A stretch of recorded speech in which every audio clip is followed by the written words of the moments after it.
Think of your survival instinct as a built-in alarm system. The 10 people in this video took that alarm, threw it in a bucket of water, and then hit it with a hammer. These are not tales of bad luck. They are documented case studies of catastrophic decisions. For your own safety, do not use this video as a how-to guide. 1. There's a special kind of pride that comes from doing things yourself, a satisfying feeling of self-reliance. But when that DIY spirit wanders into the realm of high explosives, it often leads to a very short, very loud conclusion. In a picturesque Italian village, a woman named Isabella was brimming with festive ambition. The annual village festival, a celebration of local pride, was just around the corner, and Isabella was determined to make her mark. While her neighbors were content with store-bought fireworks, she saw them as impersonal, a soulless display of commercialism. Isabella, who considered herself a culinary artist and, by extension, a gifted amateur chemist, decided she would craft her own artisanal pyrotechnics. Her vision was of a breathtaking handcrafted spectacle that would paint the night sky with her personal signature. She delved into online forums and obscure historical texts, convinced she had unlocked the secrets of the masters. The heart of her recipe was black powder, a simple yet notoriously unstable mixture of sulfur, potassium nitrate, and charcoal. The stage for this delicate chemical ballet was her rustic, sun-drenched kitchen, a room filled with the comforting smells of garlic and oregano, and utterly unequipped for handling explosive compounds. She laid out her ingredients, but her ceramic mortar and pestle, a family heirloom, seemed too precious for this task. Instead, she opted for a heavy cast iron set she used for grinding tough spices, believing its sturdiness would be an asset. This was her critical, fatal error. The combination of a hard metal pestle grinding against a hard stone mortar with abrasive, crystalline powders caught between them is a perfect recipe for creating a spark. To Isabella, however, it just seemed more efficient. With the meticulous focus of a chef preparing a delicate sauce, she began to grind the chemicals together. A fine, gray powder started to form. She imagined the brilliant emerald greens and sapphire blues her creation would produce, a testament to her superior skill. She was so lost in her pyrotechnic daydream that she failed to notice the subtle but critical signs of danger: the slight metallic scrape, the faint smell of sulfur in the air. She was focused on the art, not the science.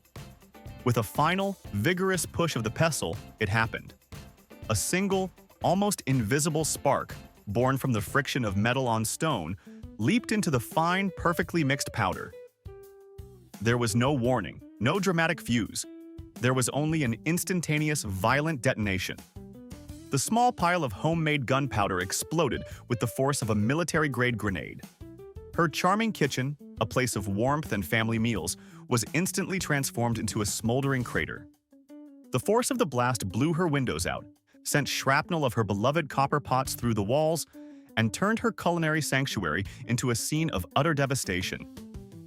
Isabella's dream of a personal, artisanal light show had come true, just not in the way she had ever intended. It was a brutal, instantaneous lesson that some crafts are best left to professionals with blast shields and a healthy respect for the laws of chemistry. 2. In the rolling, often neglected countryside of Romania, a man named Grigore had declared a one-man war against his electricity bill. He viewed the utility company as a faceless monolith, and the towering power lines that crisscrossed his land not as infrastructure, but as a personal taunt, a river of free energy flowing just out of reach. Grigore was a man of action and simple, direct solutions. His solution to his energy crisis was a feat of audacious, profoundly misguided electrical piracy. He planned to tap directly into the 27,000-volt main power line that hummed menacingly overhead. His equipment was as crude as his plan was foolish. He had a long, thick electrical cable of dubious quality, scavenged from a dumpster, and a homemade grappling hook forged from a rusty piece of rebar. He wrapped the base of the hook with a thin layer of electrical tape, a gesture of insulation so pathetic it was laughable. A single, flimsy shield against a force of nature. One moonless night, Grigore put his plan into motion. He stood beneath the colossal utility pole, the air buzzing with an invisible, crackling power. He felt like a modern-day Prometheus, about to steal fire from the gods. He expertly swung the grappling hook and let it fly. It soared through the darkness, a perfect arc, and landed with a sharp metallic clang, securely snagging the high-voltage line. For a glorious half-second, he was a triumphant revolutionary. He had done it. He was connected. He had beaten the system. But the system he was trying to beat was not a bureaucracy. It was a fundamental law of physics. The moment the uninsulated metal of the hook made contact with the line, an immediate and apocalyptic connection was made. The 27,000 volts of raw power, always seeking the most efficient path to the ground, saw Grigor's body and his shoddily made cable as a brand new, superconductive highway. A brilliant, blue-white arc of electricity erupted from the line, a miniature bolt of lightning that vaporized the dew in the air. The current surged down the cable with unimaginable speed and violence. The thin electrical tape on his hook offered as much protection as a paper umbrella in a hurricane. The massive voltage hit his body, and there was no time for pain or even a scream. He was instantly transformed into a human fuse, his body completing a circuit that it was never designed to handle. The light from the arc flash was so intense it lit up the entire field, a silent, strobing beacon of his failure. Grigor's quest for free electricity ended the moment it began, a stark and brutal reminder that some things are not worth stealing, and that when you challenge the power grid to a fight, the grid always wins. 3. There's a certain kind of youthful boredom that can lead to incredible creativity, or, in this case, to an innovation in stupidity that proved to be fatal. For a group of friends in a desolate corner of rural Russia, video games and movies had lost their thrill. They craved something more real, something with higher stakes. They decided to invent their own extreme sport, a high-octane version of paintball. But their version wouldn't involve brightly colored pellets and protective gear. Their game, born from a cocktail of bravado and a profound misunderstanding of ballistics, involved using real handguns loaded with what they believed were non-lethal wax bullets. The idea had formed during a late-night session of watching old action movies. "Imagine if we could do this for real," one of them had said. They meticulously crafted their own ammunition, melting down candles and casting the wax into bullet shapes. In their minds, they had created the perfect solution. All the adrenaline of a real firefight with none of the consequences. "It's just wax," they reasoned. "It'll sting, maybe leave a bruise, but it's safe." They established a few safety rules, the most crucial of which was a grimly ironic "no headshots." Their chosen arena was an abandoned concrete warehouse, a crumbling skeleton of a building that provided the perfect, gritty backdrop for their game. They arrived, loaded their pistols with the waxy, misshapen rounds, and with the nervous excitement of soldiers heading into their first skirmish, the game began. The warehouse echoed with the loud crack of real gunfire, a sound that should have been a warning, but to them, it was just part of the thrill. During a tense standoff, two of the friends, Sasha and Ivan, found themselves on opposite sides of a crumbling pillar. They were close, barely 15 feet apart. In a rush of adrenaline, Ivan leaned out and fired, aiming for center mass. He expected a yelp, maybe a curse, and the satisfying thwack of wax on a jacket. Instead, Sasha collapsed without a sound, a small, dark mark appearing on his chest. The game came to a screeching halt. The friends rushed to his side, their adrenaline turning to ice-cold dread. They discovered the horrific truth that they had overlooked in their excitement. While a wax bullet is softer than lead, it is still a solid projectile. When fired from a real gun, it is propelled by the same explosive force and travels at a velocity that is more than capable of causing catastrophic, lethal injury, especially at close range. The non-lethal round had penetrated Sasha's chest cavity. Their quest for the ultimate realistic game had delivered an all-too-real consequence. They had tried to create a safe version of a deadly activity, but all they had managed to do was find a new, incredibly stupid way to die. 4. The search for eternal youth and perfect health has led humanity down some very strange paths. From fad diets to bizarre exercise routines, people will try almost anything to cheat time. In China, a woman named Li had found her own personal fountain of youth, a secret elixir she was convinced would grant her a long, vibrant life and flawless, radiant skin. Her magic potion wasn't some rare herb or expensive supplement. It was her own urine. Lee was a devout practitioner of urine therapy, an ancient but thoroughly debunked form of alternative medicine. She had read countless testimonials on obscure internet forums from anonymous experts who swore by its miraculous properties. They claimed it was a sterile, nutrient-rich superhydrator that could cure everything from acne to cancer. Lee was a true believer. For years, she dutifully followed the practice, drinking a glass of her own waste product every single morning. She became a vocal evangelist for the therapy, passionately trying to convert her skeptical friends and family. "You are throwing away liquid gold," she would insist. "It is the body's own perfect medicine." Her skin, she claimed, had never been clearer, and she felt more energetic than ever.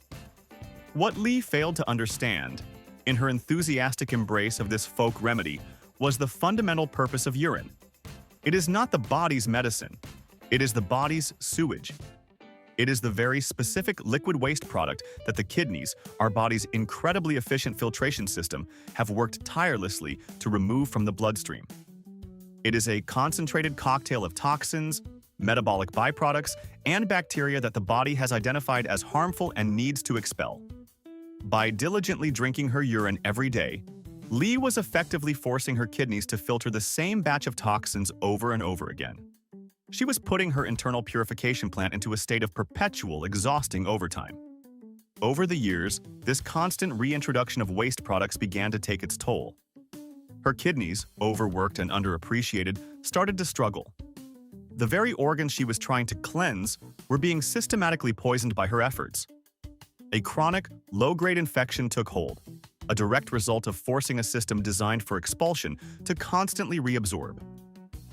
She likely mistook the symptoms, fatigue, aches, as signs that the therapy was working, that her body was detoxing. Eventually, the chronic infection flared up into an acute, severe kidney infection. Her system, weakened by years of self-sabotage, was unable to fight it off. Lee, the devoted wellness warrior who believed she had found the secret to eternal life, died from a completely preventable organ failure, a direct consequence of her daily ritual. She had tried to turn her body's waste into a superfood, but all she had managed to do was poison herself from the inside out. 5. In the sprawling, sun-baked landscape of the American Southwest, a woman we'll call Brenda was the proud owner of an unusual pet, a fully grown 6-foot-tall emu named Eric. To Brenda, Eric was more than a pet. He was an investment. She had read online that emu eggs were a valuable delicacy, a gourmet superfood that could fetch a high price at specialty markets. She pictured a lucrative side hustle, a small fortune laid daily in her own backyard. There was just one problem. Eric was a notoriously protective parent, especially during nesting season. As a male emu, it was his job to incubate the large emerald green eggs, and he took this duty very, very seriously. Brenda, however, saw his paternal instincts not as a warning, but as an obstacle to her profits. One sweltering afternoon, she decided it was time to collect her investment. She spotted Eric sitting diligently on a nest containing several large, valuable-looking eggs. As she approached, Eric's demeanor changed instantly. He rose to his full, intimidating height, his feathers bristled, and he let out a deep, guttural hissing sound, a clear and unambiguous warning to back off. Brenda, blinded by visions of dollar signs, completely ignored these signals. "Oh, don't be so dramatic, Eric," she probably cooed, treating the large, powerful bird like a fussy house cat. She continued her advance, a wicker basket in hand, ready to collect her prize. The emu's hissing grew louder, more aggressive. He began to stomp his powerful 3-toed feet. This was the final warning, the emu equivalent of a flashing red light and a blaring siren. But Brenda was committed. She reached her hand into the nest, her fingers just inches from the precious eggs. That was the last straw. The emu, its protective instincts pushed to their absolute limit, reacted with the lightning-fast, brutal efficiency that has allowed its species to survive for millions of years. Unlike most birds, emus kick forward, not backward, with a force that has been compared to a heavyweight boxer, but with a deadly addition. Each of their 3 toes is tipped with a long, razor-sharp claw, capable of disemboweling a dingo. Before Brenda could even register what was happening, Eric lunged forward and delivered a single devastating kick to her torso. The force of the blow was immense, and the claws did their intended job with horrific precision. Brenda collapsed, her get-rich-quick scheme ending in a bloody, tragic mess. She had looked at a powerful, wild animal and seen only a walking ATM, completely misjudging the primal power of a parent protecting its young. She had gambled her life for a few gourmet eggs, a brutal lesson that some omelets come at a price far too high to pay. 6. The Sonoran Desert of Arizona is a place of stark, beautiful, and dangerously deceptive simplicity.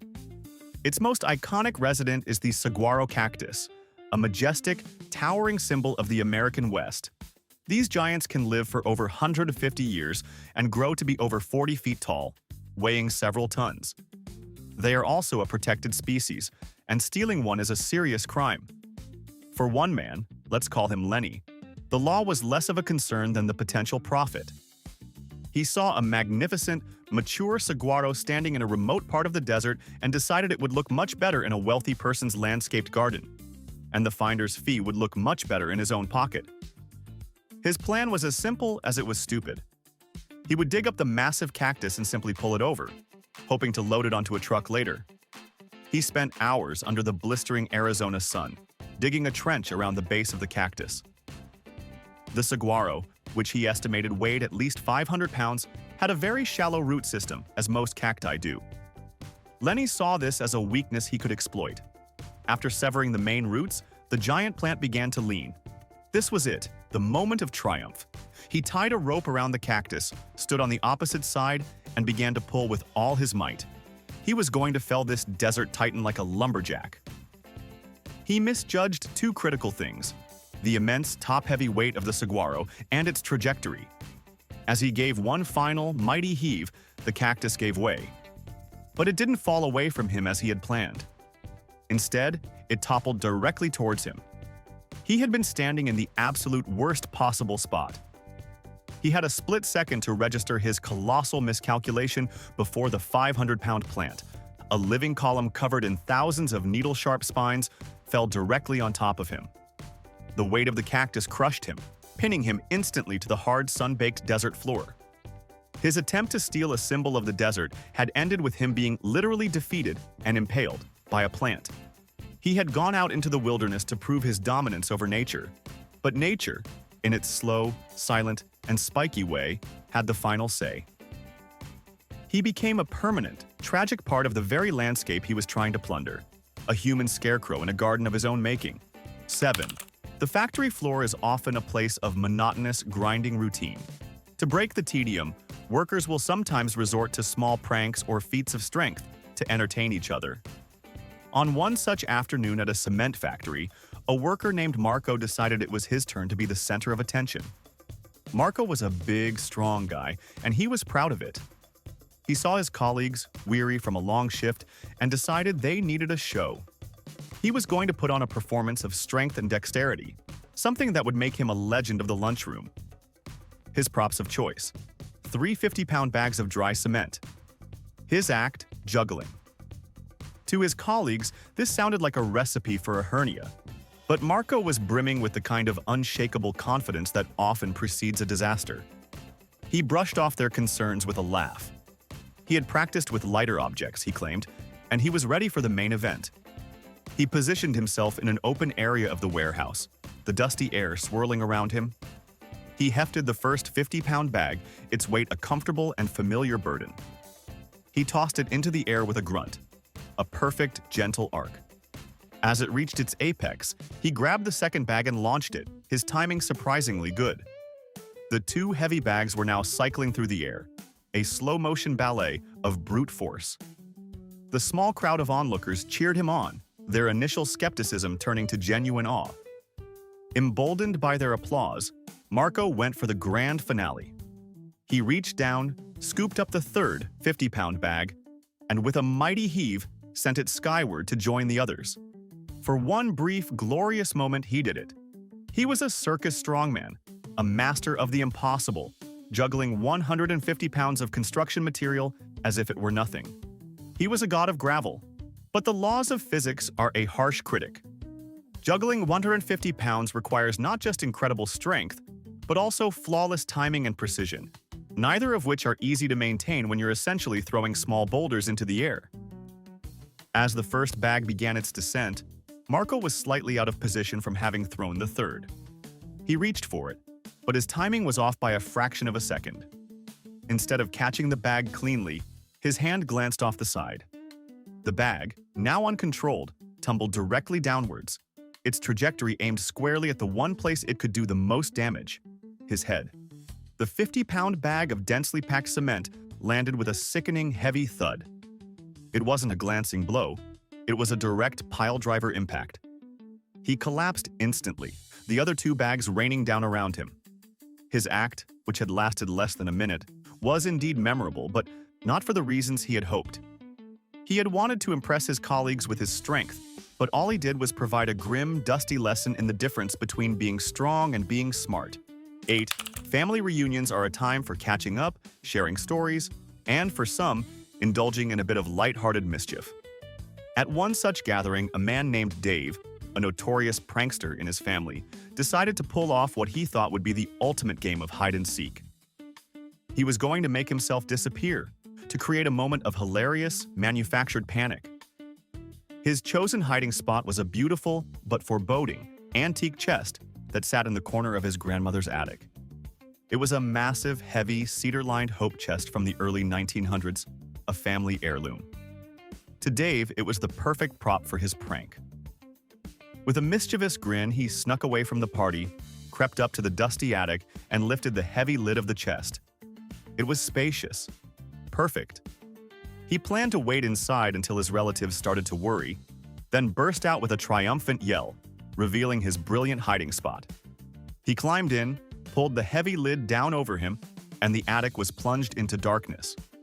What Dave had failed to notice in his playful haste was the chest's locking mechanism. It was an old-fashioned spring-loaded latch, a type of lock designed to secure its contents from the outside. Once the lid was fully closed, a heavy bolt would automatically slide into place, and it could not be opened from the inside. There was no internal handle, no emergency release. It was a one-way door. As Dave lay in the dark, the stale, musty air filling his lungs, he heard the faint, solid click of the lock engaging. At first, he didn't think much of it. But when he decided the joke had gone on long enough and tried to push the lid open, it wouldn't budge. A cold knot of dread began to form in his stomach. The prank was no longer funny. He began to push harder, to shout, his voice muffled by the thick wood. Downstairs, his relatives did hear faint, thumping sounds coming from the ceiling. They chuckled to themselves. "That's just Dave," his cousin probably said. "He's probably trying to scare us." They assumed it was all part of the game, that his muffled cries were just him hamming it up for effect. They continued their party, laughing and sharing stories, completely unaware of the real-life horror story unfolding directly above their heads. As the hours passed, Dave's oxygen supply began to dwindle in the near-airtight container. His frantic struggles gave way to a desperate, silent blackness. He was found the next day, a tragic victim of his own misplaced sense of humor, his final unfunny prank having gone terribly, fatally wrong. 9. In the strange, often idiotic world of viral internet challenges, the barrier to entry is low, but the potential cost can be incredibly high. One of the most infamous of these was the Cinnamon Challenge, a deceptively simple dare that swept across social media. The challenge was straightforward. Attempt to swallow a single dry tablespoon of ground cinnamon in under 60 seconds without any water. It sounds harmless, almost trivial. It is anything but. Our protagonist is a teenager named Mark, who, like many his age, was eager for online fame and the validation of his peers. He saw the countless videos of people attempting the challenge, coughing, gagging, and spewing clouds of brown powder, and thought, "I can do that."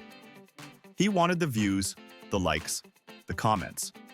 He set up his phone to record, grabbed a jar of cinnamon from his kitchen spice rack, and with the bravado of a seasoned internet stuntman, he addressed his future audience.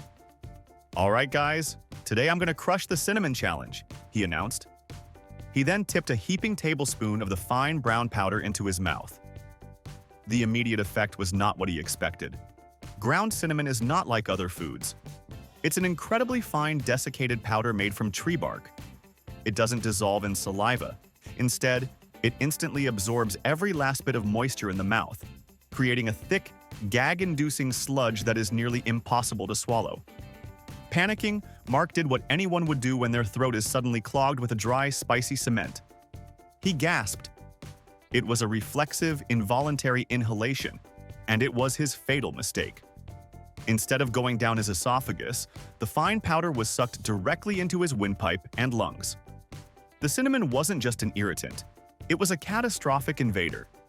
The powder, which contains cellulose fibers that don't break down in the lungs, coated the delicate, moist surfaces of his alveoli, the tiny air sacs responsible for oxygen exchange. This immediately triggered a violent inflammatory response and pulmonary edema.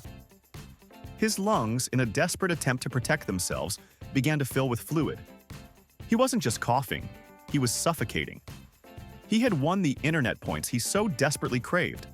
But in the process, he had lost the only game that truly matters.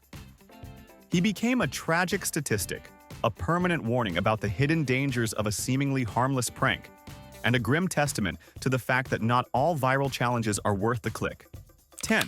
The durian fruit is a legend in Southeast Asia, known for two things: its custardy, delicious flesh, and its formidable, spiky, armor-plated husk that gives it the aroma of a gas leak. For a man in a small village in the Philippines, the craving for this king of fruits became an overwhelming, impatient obsession. He stood in his yard, staring up at a tall durian tree, a magnificent 50-foot specimen laden with the prized, spiky fruit. One particular durian, large and ripe, taunted him from a high branch. He was too impatient to wait for it to fall naturally, as is the custom, and too lazy to attempt the difficult climb. He decided on a more direct, brute force approach to harvesting. His chosen method: he would knock it down by throwing rocks at it. This plan, in itself, is not entirely insane. The fatal flaw was not in his method, but in his chosen location to execute it. In a display of logic so flawed it's almost poetic, he decided that the best place to stand while throwing rocks at a heavy object 50 feet directly above his head was, in fact, directly underneath it. He began his bombardment, picking up stones from the ground and hurling them upwards. His first few attempts missed, the rocks clattering uselessly through the leaves. But he was determined. He picked up a larger, heavier rock, took careful aim, and threw it with all his might. This time, he was successful. The rock struck the durian's thick stem with a satisfying thwack. He watched triumphantly as the heavy, spiky fruit, which can weigh up to 7 pounds, detached from the branch and began its journey to the ground. He had won. His prize was on its way. It was only in that final, split second, as the durian grew larger and larger in his field of vision, that he seemed to realize his catastrophic miscalculation. He had completely failed to account for the simple, universal, and utterly unforgiving law of gravity. The fruit, which he had so skillfully dislodged, followed a perfect vertical path straight down, landing directly on his head with the force of a medieval mace. He had been so focused on the how of getting the durian down that he had completely ignored the what happens next, a fatal oversight that turned his triumphant harvest into his final, tragic act. All right, forget hypotheticals. Let's talk real life. Every single person watching this has ignored a bad feeling at least once and gotten away with it. What was the situation? I want to read the real stories in the comments. That time you almost became a Darwin Award nominee. If you're thankful that gut feeling was wrong just once, hit the like button and subscribe for more reminders to listen to it.